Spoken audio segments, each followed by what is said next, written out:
In a quiet little neighborhood where the streets were lined with perfectly trimmed hedges and colorful flower beds, life seemed almost too perfect. It was the kind of place where kids rode their bikes down smooth sidewalks. Neighbors greeted each other over white picket fences, and weekends were spent hosting barbecues or tending to lawns. But beneath this idyllic surface, there was one person who kept everyone on edge: Karen Wilson. Karen wasn't just any neighbor. She was the self-appointed guardian of the Homeowners Association, HOA. She took her role very seriously, perhaps, even more than anyone else in the community. Armed with a clipboard and an unshakable belief that rules existed for a reason, Karen patrolled the streets every day, looking for violations. Whether it was a car parked slightly askew, a mailbox that leaned a fraction of an inch to the left, or holiday decorations left up a week too long, nothing escaped her watchful eye. To Karen, these small infractions weren't trivial. They were threats to the harmony and beauty of the neighborhood. Mark Thompson, however, saw things differently. A middle-aged man with a warm smile and a laid-back attitude, Mark had lived in the subdivision for years. He loved his home, enjoyed his family, and appreciated the sense of community. But he also believed in living his life without obsessing over tiny details. His garage housed tools that hadn't been touched in months. His lawn sometimes went a day longer without mowing, and yes, occasionally, his car tires might stray a few inches closer to the curb than HOA guidelines allowed. None of this bothered Mark. He figured as long as he wasn't disturbing anyone, what was the harm? Unfortunately, Karen didn't share his perspective. Over time, their interactions became increasingly tense. At first, it started innocently enough. Polite notes slipped into Mark's mailbox reminding him about parking regulations. "Please ensure your vehicle is fully within the designated area," they read, written in Karen's neat handwriting. Mark would glance at the note, shrug it off, and continue with his day. But Karen wasn't satisfied with being ignored. Her reminders grew more frequent, then more pointed. Soon, her messages began to carry an undertone of frustration. "This is your final warning," one note declared, underlined twice for emphasis. Despite Karen's growing irritation, most people in the neighborhood found her antics amusing rather than alarming. After all, everyone had received at least one of her infamous letters at some point. Some joked about forming a support group for Karen survivors. Others simply rolled their eyes and moved on. But Mark felt differently. Each new note chipped away at his patience. He couldn't understand why Karen cared so much about such insignificant things. Why should it matter if his tires touched the curb? Wasn't it better to focus on bigger issues like helping neighbors or improving the community? Still, Mark tried to keep the peace. He made an effort to park further from the curb when he remembered, hoping it would appease Karen. But no matter what he did, it never seemed to be enough. Every time he thought he'd finally satisfied her demands, another note would appear, accusing him of yet another violation. It was exhausting and infuriating. What neither Mark nor Karen realized was that this ongoing feud was setting the stage for something far more dramatic than either of them could have anticipated.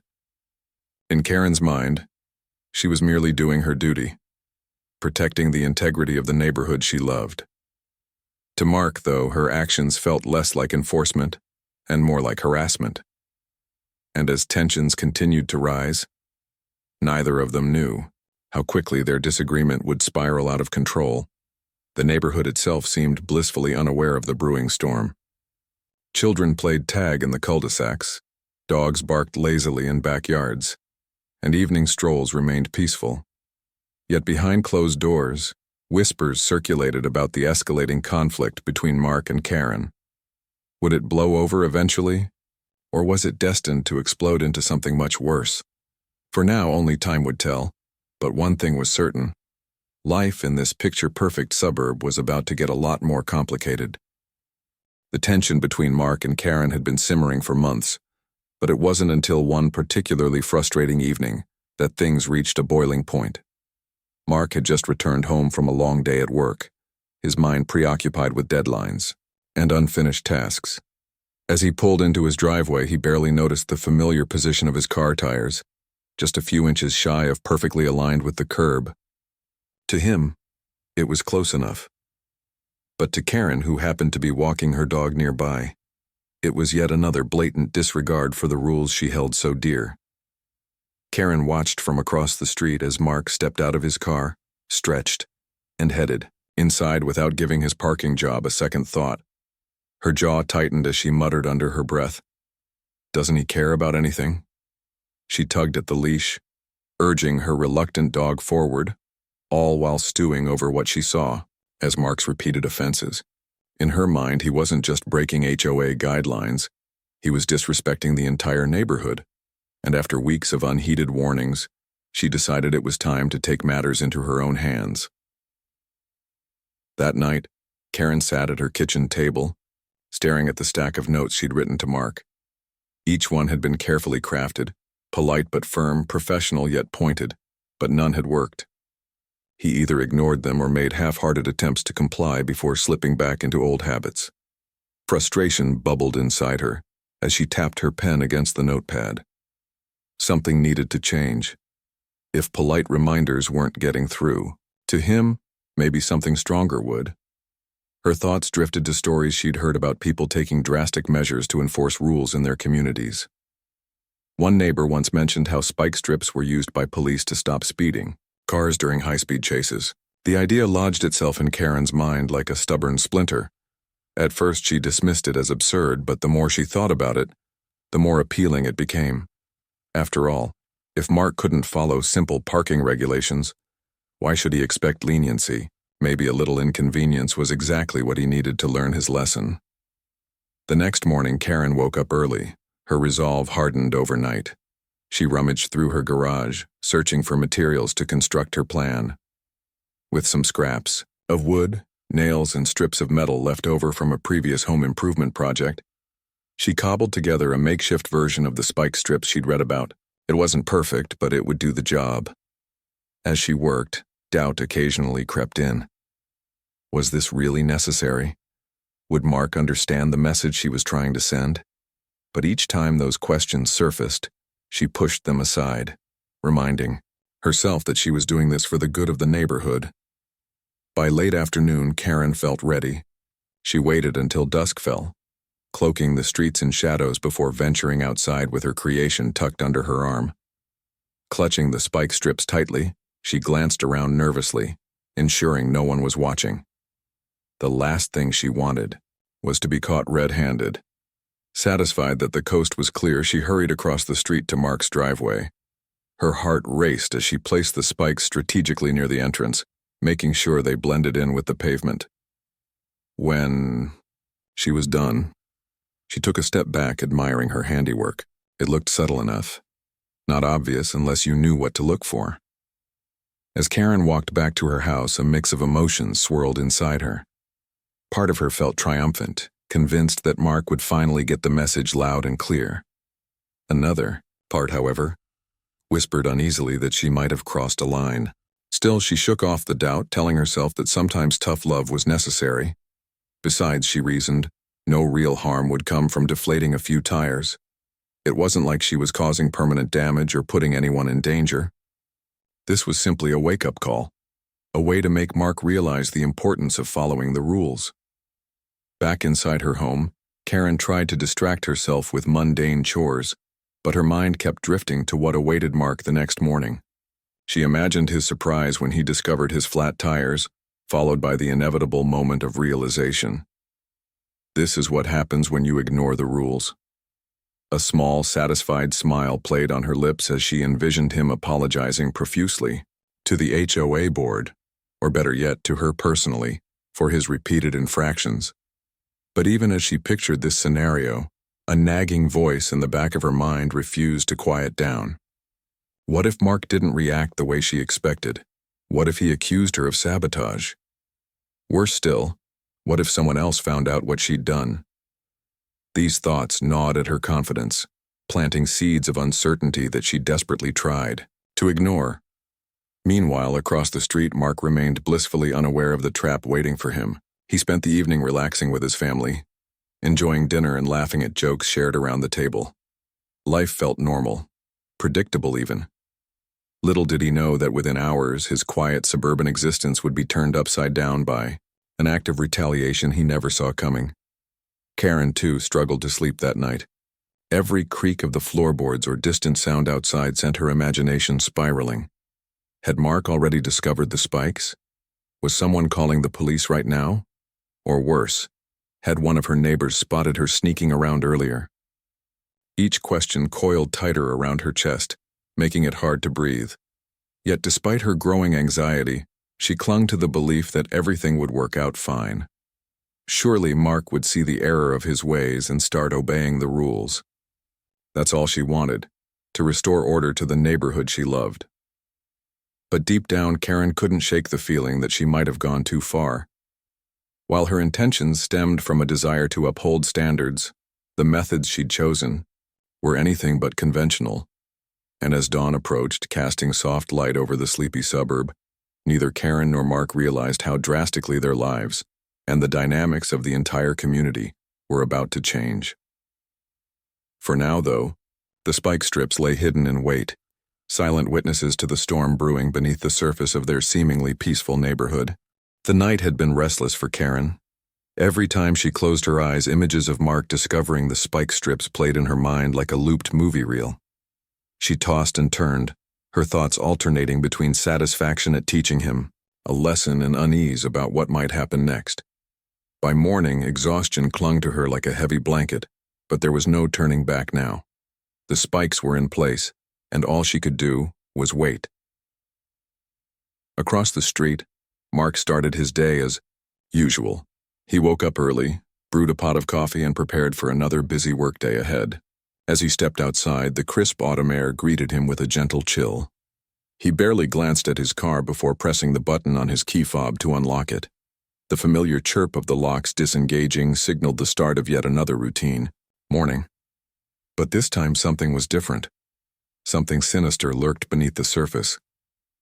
Mark climbed into the driver's seat, adjusted the rearview mirror, and shifted the gear into reverse. The engine roared to life as he eased the car backward onto the driveway. Then came the unmistakable sound that would shatter the calm. Hiss, pop, thud. His tires hit the hidden spikes one by one, each puncture releasing a burst of air with an alarming hiss.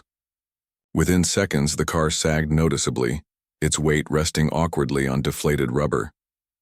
For a moment, Mark sat frozen, staring at the dashboard in disbelief. What had just happened? Confusion quickly gave way to frustration as he stepped out of the vehicle to investigate. Kneeling beside the front tire, he ran his hand along the rim and felt the sharp metal protruding from the rubber. Anger bubbled inside him as realization dawned. This wasn't an accident, it was deliberate. His eyes scanned the driveway, searching for clues. That's when he spotted them, the makeshift spike strips lying discarded near the edge of the pavement. Someone had placed them there intentionally, and though he didn't have concrete proof yet, only one name came to mind: Karen. Fury surged through Mark's veins as he grabbed his phone and snapped photos of the scene. He documented everything: the damaged tires, the spike strips, their placement on his property, all while muttering under his breath about how far Karen had gone this time. It wasn't just annoying anymore. It was personal. This wasn't about enforcing HOA rules or maintaining neighborhood standards. This was vandalism, pure and simple. Determined to get answers, Mark dialed the local police department. When the dispatcher answered, he explained the situation as calmly as he could, though his voice betrayed hints of anger. "Someone sabotaged my car," he said, describing the spike strips and their impact on his tires. "I think I know who did it, but I need you to come take a look." The dispatcher assured him officers would arrive shortly, and Mark hung up, pacing back and forth as he waited. Meanwhile, Karen watched nervously from her living room window. She saw Mark examining his car, snapping pictures, and making phone calls. Her stomach churned as she pieced together what must be happening. Had he figured out it was her? Was he calling the police right now? Panic gripped her chest as she debated whether to confront him or stay hidden. In the end, fear won out and she retreated deeper into her house, hoping against hope that somehow this whole mess would blow over without implicating her. When the Police arrived. Two officers stepped out of their patrol car and approached Mark. They listened intently as he recounted the events of the morning, pointing out the evidence still scattered across his driveway. One officer examined the spike strips closely, noting their crude construction and placement. "Do you have any idea who might have done this?" he asked, glancing at Mark. Mark hesitated for a split second, weighing his words carefully. "Honestly, I suspect my neighbor, Karen Wilson," he admitted. "We've had some disagreements lately about parking rules, and she's been leaving me notes about it for weeks. This feels like retaliation." The officers exchanged knowing looks. While they couldn't jump to conclusions, Mark's explanation certainly painted a suspicious picture. With his permission, they decided to review footage from his outdoor security cameras, a decision that sent Karen's anxiety skyrocketing. Back at her house, Karen paced frantically, torn between denial and dread. She told herself repeatedly that she hadn't done anything illegal.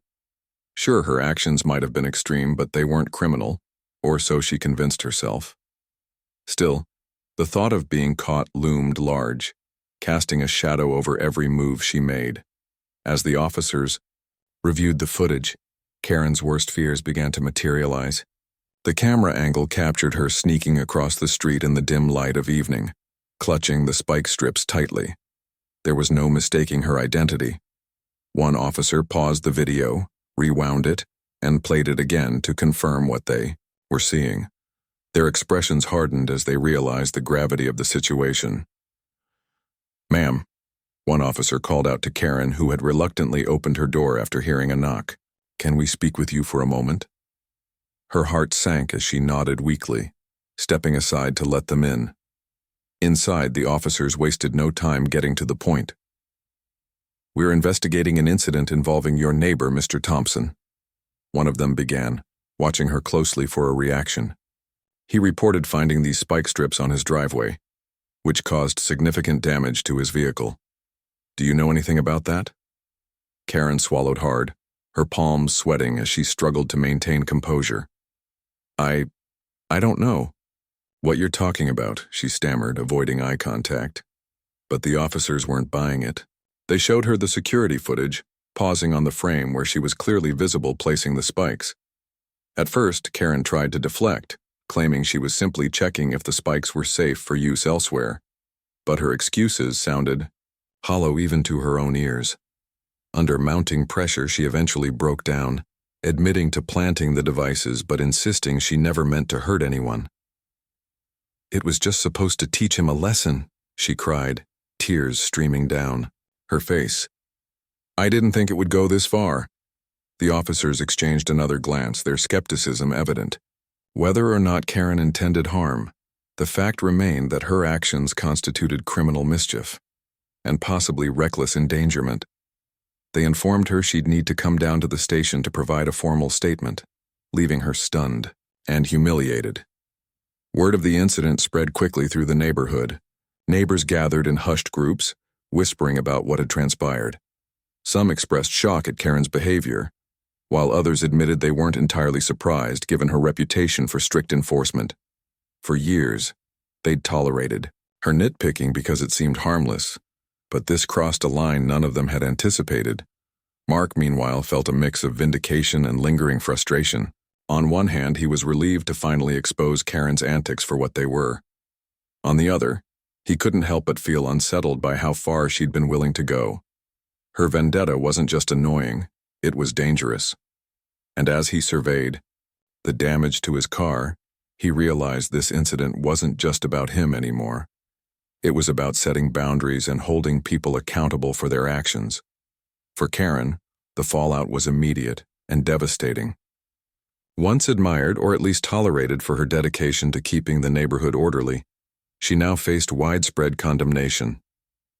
Even members of the HOA board distanced themselves from her, fearful of being associated with such reckless behavior. Friends she thought she could count on suddenly became distant, offering polite smiles but little else. Isolated and ashamed, Karen retreated further into her home, grappling with the consequences of her choices. And yet, amid the chaos, A strange sense of clarity emerged. The neighborhood, once divided by petty squabbles and rigid adherence to rules, began to reconsider its priorities. Conversations shifted from enforcement to empathy, from judgment to understanding. People realized that living harmoniously didn't mean policing every detail of each other's lives. It meant respecting boundaries and fostering goodwill. But for now, the storm surrounding Karen and Mark showed no signs of abating. The aftermath of the spike strip incident had left both of them shaken, forcing them to confront uncomfortable truths about themselves and their community. As tensions simmered and investigations continued, one question lingered in everyone's minds. Would this conflict lead to lasting change or merely deepen the rifts already dividing them? The neighborhood buzzed with activity as news of the spike strip incident spread like wildfire. What had once been a quiet, uneventful suburb was now gripped by gossip and speculation. Neighbors who rarely spoke to each other suddenly found themselves exchanging whispers over fences in driveways or during morning walks. Everyone wanted to know the details. Who did it? Why would someone go that far? And most importantly, what would happen next? For Mark, the days following the discovery of the spike strips were a whirlwind of emotions. While he was relieved to have concrete evidence pointing to Karen, he couldn't shake off the frustration and anger simmering beneath the surface. His car sat idle in the driveway, its deflated tires serving as a constant reminder of the length someone had gone to sabotage him. He called a mechanic to replace the damaged tires, but even that mundane task felt tainted by the situation. Every time he looked at his vehicle, he thought about how easily things could have escalated. If he'd driven away without noticing the flat tires, he might have lost control of the car and gotten hurt. The realization made his blood boil. Meanwhile, Karen's world crumbled around her. After her tearful confession to the police officers, she spent hours replaying the events in her mind, trying to figure out where she had gone wrong. She hadn't intended for anyone to get hurt. That much was true, but intent didn't erase consequences. Her attempt to teach Mark a lesson had spiraled wildly out of control, leaving her isolated and humiliated. For the first time in years, she avoided walking her dog in the afternoons, fearing judgmental stares from neighbors. When she did venture outside, she kept her head down, clutching her keys tightly as if bracing for confrontation. But confrontation came anyway, just not in the way she expected. One afternoon, as Karen watered her front yard flowers, an older couple from down the street approached her hesitantly. They were longtime residents, known for their kindness and patience, and they often acted as mediators in neighborhood disputes. "Karen," the woman began gently, "we just wanted to check in on you. How are you holding up?" At first, Karen tried to brush them off, insisting she was fine despite the obvious cracks in her voice. But when the man added, "You know, we've all received your notes before," something inside her broke. Tears welled up in her eyes as she admitted, "I never meant for this to happen. I thought I was helping, making the neighborhood better." Her voice trailed off, heavy with regret. The couple exchanged sympathetic glances but didn't offer empty reassurances. Instead, they encouraged her to reflect on her actions and consider apologizing, not just to Mark, but to the entire community. "Sometimes," the woman said softly, "we think we're doing the right thing, but our methods end up hurting more than helping. It's okay to admit when we're wrong." Karen nodded silently, though deep down, she wasn't sure she believed them. Could an apology really fix what she'd done? Or was the damage too great to undo? Back at Mark's house, the atmosphere was tense but quieter. His wife, Lisa, tried to console him, reminding him that justice would prevail once the investigation concluded. Their kids, however, remained blissfully unaware of the drama unfolding around them, laughing and playing video games in the living room. Still, Mark couldn't fully relax. Every knock at the door sent his pulse racing, wondering if it was Karen coming to confront him, or worse, another neighbor accusing him of exaggerating the situation. To make matters worse, the HOA board scheduled an emergency meeting to address the growing unrest in the community. Word of the gathering reached every household, sparking heated debates among neighbors. Some argued that Karen's behavior was unacceptable and demanded stricter oversight of HOA activities. Others defended her, claiming she was simply passionate about maintaining standards even if her methods were misguided. Tensions ran high as people took sides, turning what should have been a peaceful neighborhood into a battleground of opinions. When the night of the meeting arrived, the community center was packed. Chairs lined the walls, yet many attendees stood, awkwardly near the back, shifting their weight from foot to foot. The air was thick with anticipation as the HOA president called the room to order. "We're here tonight," he announced, "to discuss recent events involving one of our members and ensure that everyone feels safe and respected moving forward."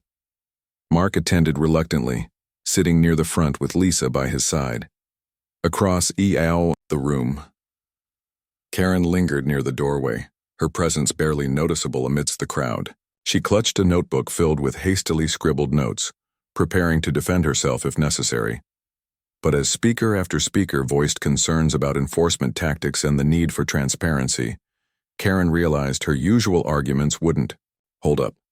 This wasn't just about her anymore. It was about the future of the entire neighborhood. One particularly outspoken neighbor stood up and addressed the group directly. "Look, we all care about keeping things nice around here," she said firmly. "But there's a difference between enforcing rules and harassing people. We can't let personal vendettas dictate how we treat each other. That's not what this community is supposed to be about." Her words struck a chord with many in the audience, including Mark.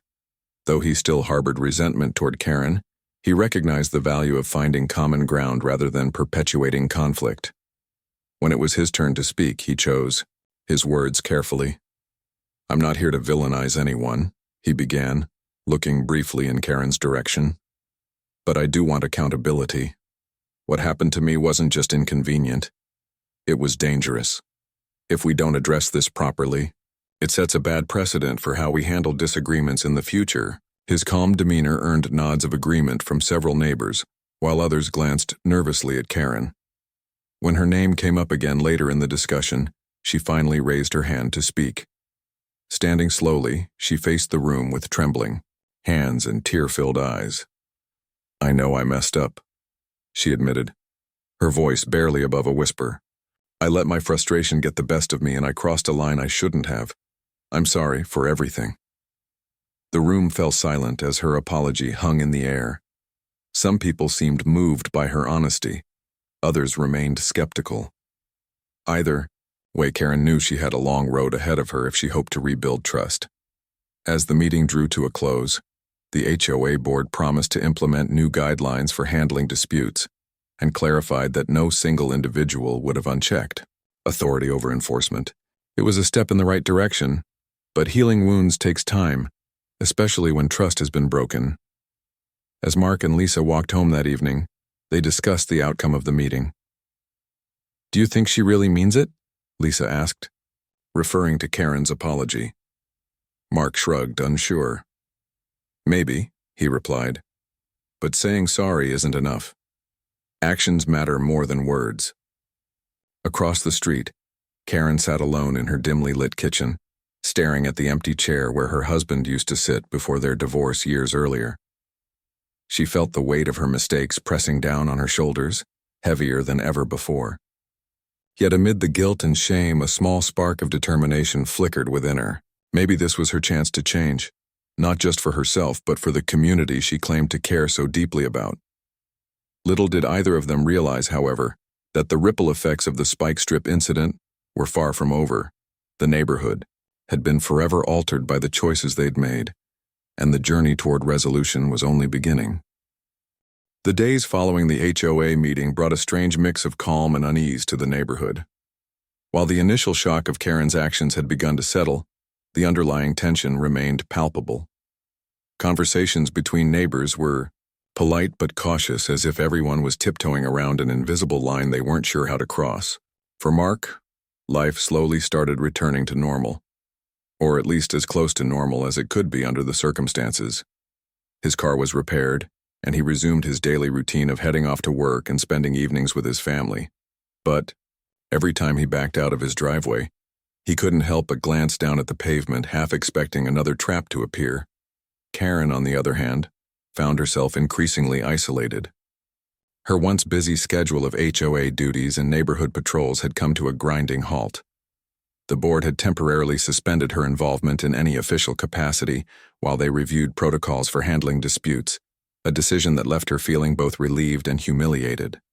Without her clipboard and self-appointed responsibilities, she felt aimless, unsure of how to fill the void those activities had occupied in her life. She spent more time indoors, avoiding eye contact with neighbors who walked past her house or pretended not to notice her when she ventured outside. Despite her attempts to lay low, whispers about Karen continued to circulate.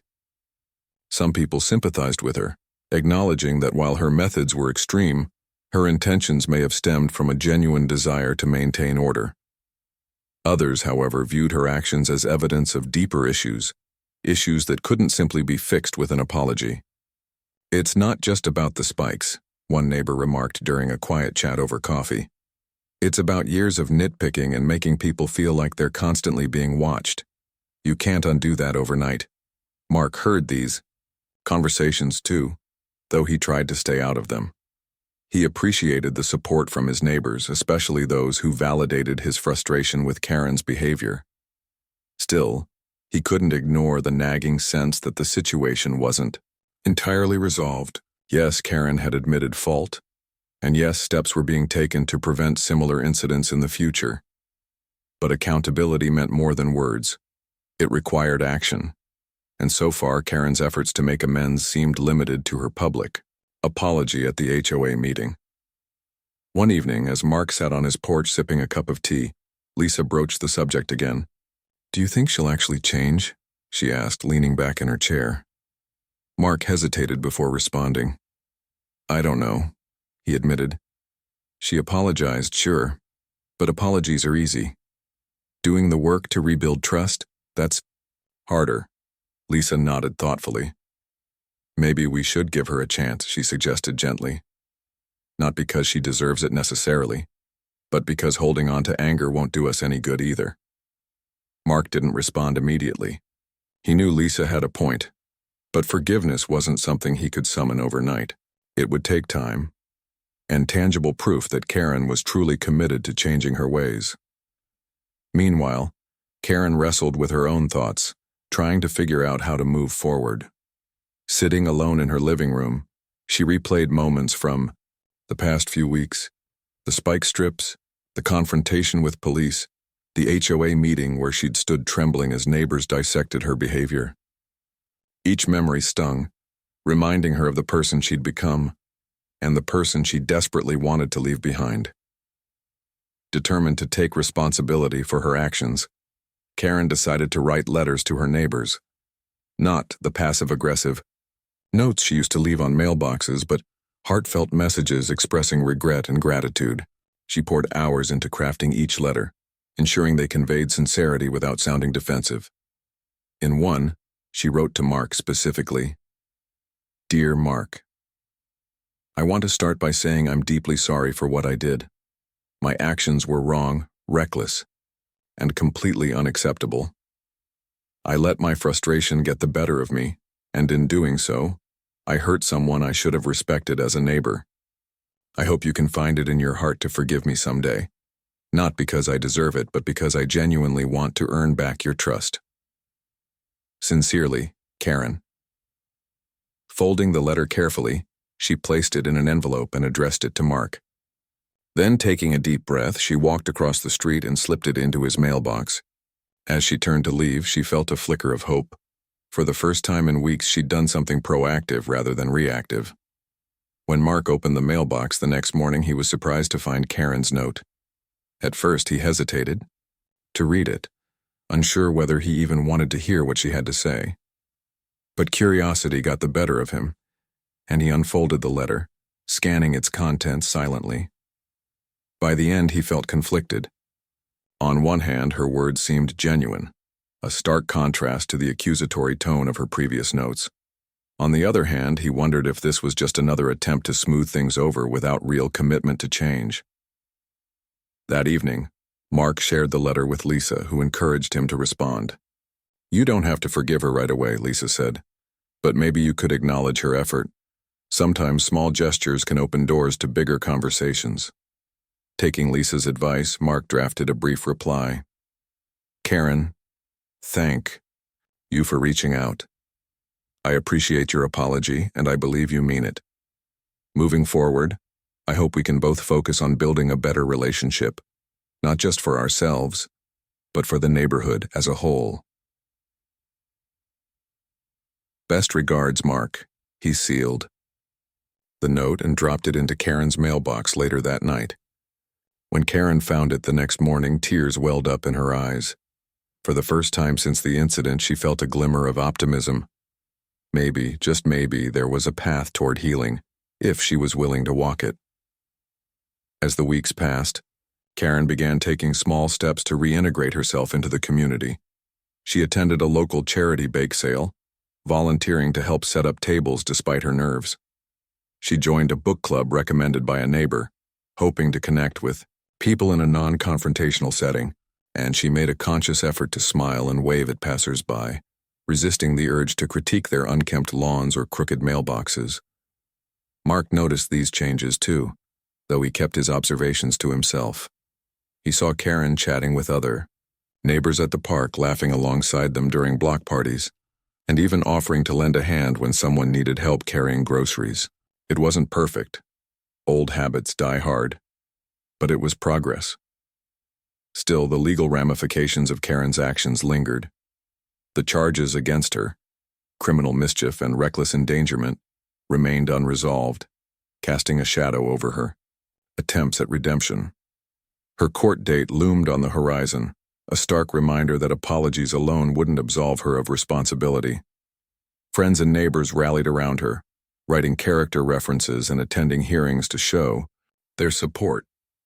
Even Mark submitted a statement, emphasizing that while he believed Karen's actions were misguided, they weren't malicious.